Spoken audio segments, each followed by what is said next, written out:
abrir nossas Bíblias no Evangelho segundo São Mateus, no capítulo 25 do Evangelho segundo São Mateus, no capítulo do versículo 1 até o versículo 13.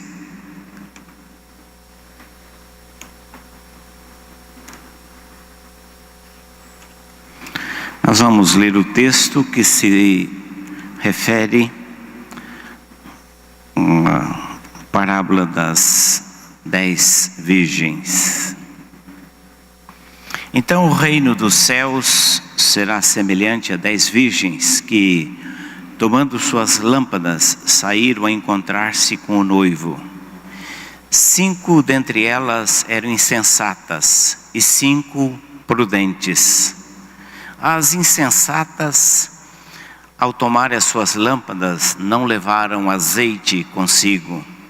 No entanto, as prudentes, além das lâmpadas, levaram azeite nas vasilhas.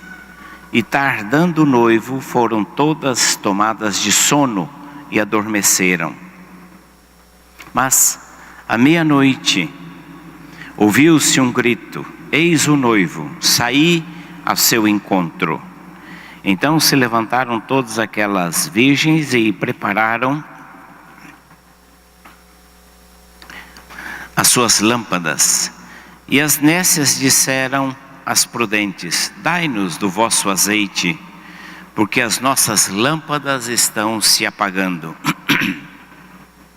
Mas as prudentes responderam: não, para que não nos falte a nós e a vós outras, ide antes aos que o vendem e comprai-o. E saindo elas para comprar, chegou o noivo. E as que estavam apercebidas entraram com ele para as bodas, e fechou-se a porta. Mais tarde chegaram as virgens insensatas, clamando: Senhor, Senhor, abre-nos a porta. Mas ele respondeu: em verdade vos digo que não vos conheço. Vigiai, pois, porque não sabeis o dia nem a hora. Esta parábola faz parte do grupo de ensino do Senhor Jesus, os chamados ensinamentos ou as parábolas do fim. Quando Jesus está prestes a ir para a cruz, os últimos ensinamentos que ele deixou e que Mateus coletou, colocando como parte desse momento final do ministério de Jesus. E para nós esta parábola descreve cenas um pouco estranhas, porque fala de um casamento, e o casamento nos tempos da Palestina, a cultura oriental, muito diferente do nosso modelo de casamento, em que nós chegamos num templo, ficamos aqui aguardando a noiva. A grande expectativa é esperar a noiva, não é o noivo. Mas naquela época era exatamente o contrário. Os casamentos se davam nas pequenas aldeias, nas pequenas vilas, e os casamentos, as festividades duravam vários dias. E geralmente era feito na casa, essa celebração, essa festividade feita em uma casa, geralmente do noivo ou da noiva. A noiva ficava esperando, o noivo é que viria, mas ninguém saberia a hora que o noivo viria para a festa. Então o grande charme era esperar o noivo. E quando anunciava que o noivo estava chegando, aquele cortejo através das ruas, das vilas, das pequenas aldeias, então saía essas virgens, essas acompanhantes, damas de companhia, acompanhando então, precedendo o noivo e anunciando. Então as festas estavam lá já acontecendo, a festividade, comida, os vizinhos, os convidados comendo e aguardando a hora que o noivo chegaria para a celebração, que duraria vários dias. Então esta parábola retrata este costume, essa cultura desta época. O primeiro sentido desta parábola é que Jesus está alertando a respeito da sua vinda, porque os outros ensinamentos dos quais esta parábola está inserida estão falando da volta de Jesus, do seu retorno e a necessidade de estar preparados para o retorno de Jesus, que é iminente. Não se sabe a hora, mas é preciso estar preparado, porque sabe-se que ele vem, sabe-se que ele retorna. Contudo, a parábola não é apenas um ensino a respeito da volta de Jesus, é sobre a vida cristã também, para nós hoje. E é por isso que nós queremos destacar nesta parábola alguns ensinos que se aplicam para nós, além do ensino a respeito da volta do Senhor Jesus. Então, o primeiro ensino que nós gostamos de destacar nesta parábola é que há coisas que não podem ser emprestadas. Lembremos que aquelas damas de companhia estavam ali com o azeite para iluminar as tochas, aguardando a chegada do noivo. E o noivo demorou, e o azeite de 5 delas estava perto do fim de consumir-se. As outras 5 estavam prevenidas, estavam preparadas. E esse texto fala de uma coisa muito interessante para nós, que há coisas das quais você não pode emprestar. Talvez você já tenha conhecido, eu já conheci pessoas, por exemplo, eu conheci um carpinteiro que tinha muito ciúme das suas ferramentas. Ele não emprestava as suas ferramentas para ninguém, porque eram ferramentas de estimação. E é provável que você conheça algum outro profissional que também as suas ferramentas, os seus objetos de trabalho, ele não empresta, porque ele considera que aquilo é de uso estritamente pessoal. Mas não há apenas isso na vida. Há coisas que você não empresta, há coisas que são pessoais, as suas habilidades, os seus dons, o seu chamado, a sua vocação, isto é estritamente pessoal. Deus te chamou, Deus lhe deu determinadas habilidades, Deus lhe deu determinadas capacidades e deu para você. Você é o receptor, você foi o beneficiário de coisas específicas que Deus te deu e que cabe a você desempenhá-las, cabe a você exercitá-las, cabe a você colocá-las em prática. Não há como você transferir esta responsabilidade de usar os dons, as habilidades que Deus lhe deu para outra pessoa. Outra pessoa pode ser abençoada com os seus dons, com as suas habilidades, mas a responsabilidade de usar é essencialmente, primariamente sua, porque Deus lhe deu. Elas são suas e você não pode emprestá-las. Mas há também, por exemplo, a fé. A fé é algo individual. Você não pode emprestar a tua fé para ninguém. Fé é algo estritamente entre você e Deus. É parte do nosso relacionamento com Deus. Ninguém pode relacionar-se com Deus por você. Ninguém pode ter fé por você. Ninguém pode crer por você, se você pessoalmente não exerce a sua fé, a sua confiança. Se você pessoalmente não se relaciona com Deus, ninguém pode fazer isso no seu lugar. As pessoas podem ser abençoadas pela tua relação com Deus, elas podem ser contagiadas, elas podem ser estimuladas, ou às vezes elas podem até ser desestimuladas pela forma pela qual você conduz a sua fé. Mas a fé é uma relação pessoal, individual, intransferível entre você e Deus. O exercício da nossa fé é comunitário. Nós não podemos exercer a nossa fé sozinhos. Nós precisamos uns dos outros.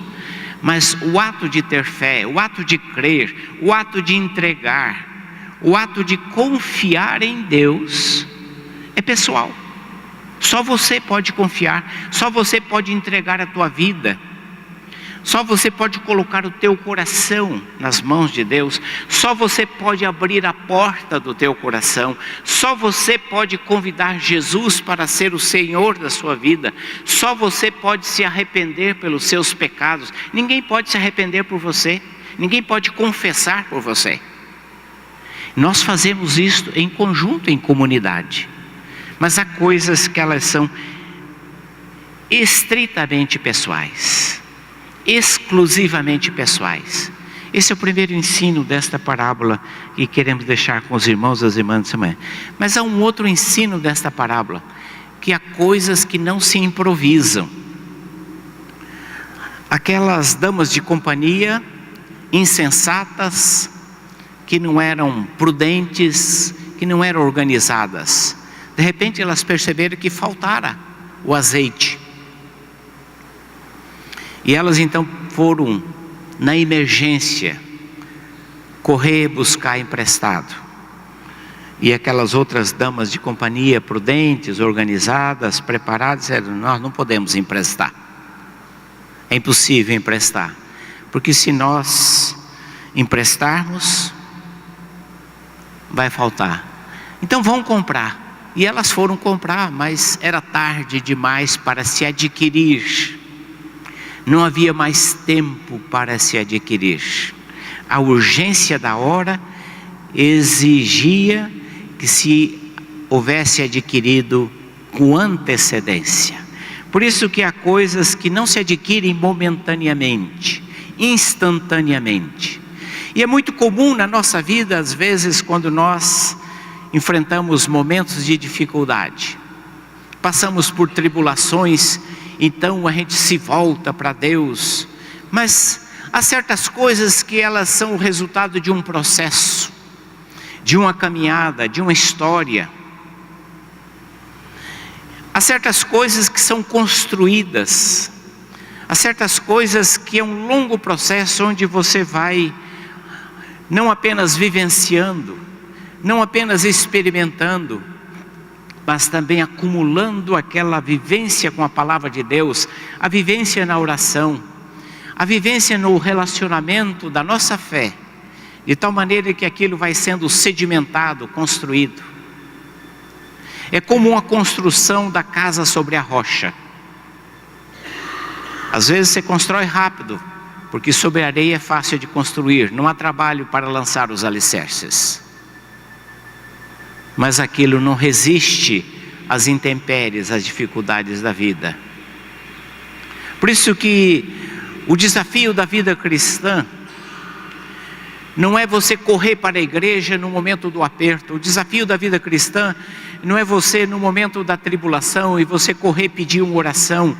No dificuldade da vida, nos apertos, você abre a Bíblia e agora vamos ver o que Deus tem aqui para mim, e você procura um versículo para que Deus dê uma resposta. Porque o relacionamento com Deus é construído, a vida espiritual é construída. A nossa fé é um processo que precisa ser fortalecido. É uma caminhada onde a gente vai andando, vivenciando, compartilhando, repartindo, orando, e nós vamos crescendo e fortalecendo. Há certas coisas que nós não podemos obter de última hora.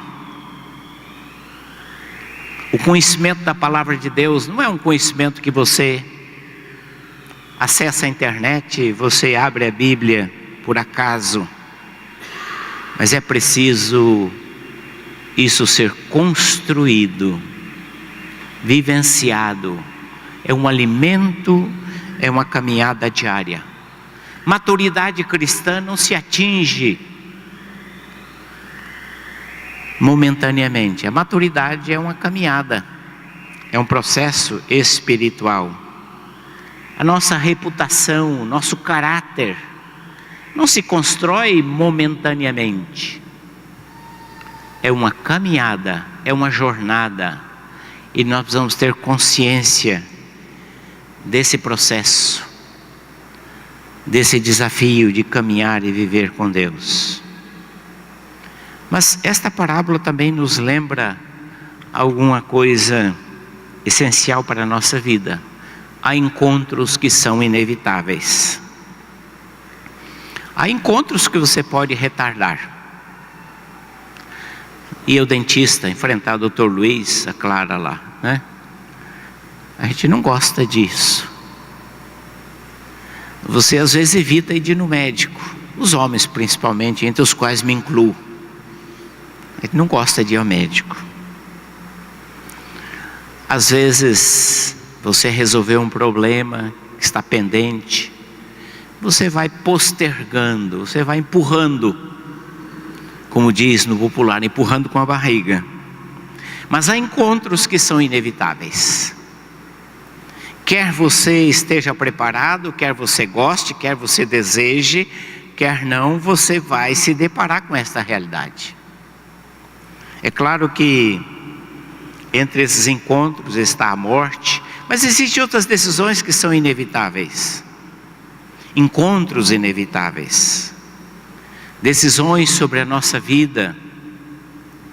Você pode postergar, adiar, mas haverá momentos que nós temos que decidir e tomar decisões a respeito das nossas vidas.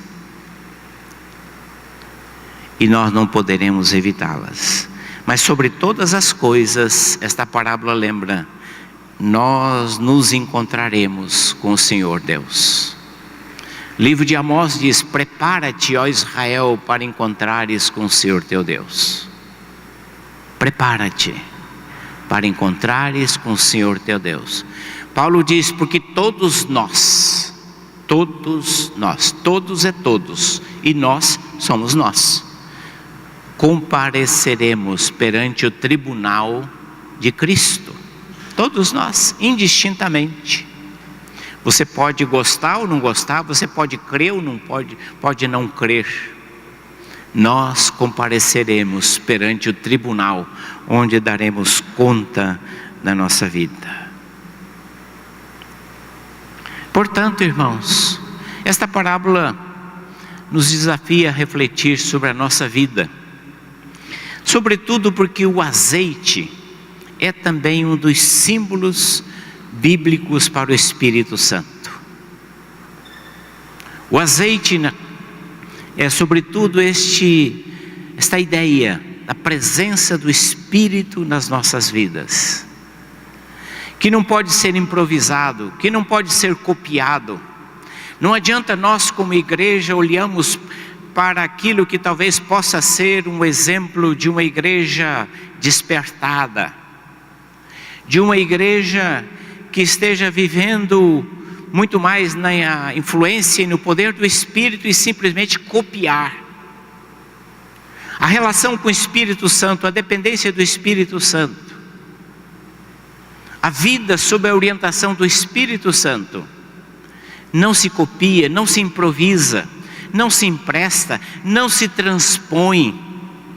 Não se trata de copiar modelos, não se trata de simplesmente reproduzir no nosso meio aquilo que outras igrejas eventualmente estejam fazendo e que nós consideremos que aquilo seja bem sucedido. São coisas que nós precisamos construir em nós, a partir de nós. Nós não podemos simplesmente transplantar modelos. A vida no Espírito não se copia. A vida sob a influência do Espírito Santo é um desafio pessoal e também coletivo, em que nós precisamos entender que é o Espírito operando nos nossos corações, é o Espírito atuando nos nossos corações, e nós precisamos necessariamente dessa presença do Espírito dirigindo, orientando, comandando a nossa vida, porque nós fomos feitos para sermos controlados pelo Espírito Santo. Deus nos fez para sermos habitação do Espírito. Deus nos fez para que o Espírito esteja sobre nós, como este azeite que inflama o nosso coração, que ilumina, que dá discernimento, que dá orientação. A presença do Espírito sobre nós, este azeite do Espírito na nossa vida, é que precisa estar continuamente. Isto é uma responsabilidade que começa no meu coração, começa no teu coração, e é um processo que é construído, porque as coisas não acontecem sem nada. Nós precisamos permitir que o Espírito Santo esteja atuando e trabalhando na nossa vida. Que Deus nos dê graça para sermos encontrados entre aquelas damas de companhia prudentes, que têm buscado encher do Espírito Santo de Deus, para poder participar de tudo aquilo que Deus tem preparado para nós. Que Deus assim nos abençoe e nos dê graça. Amém.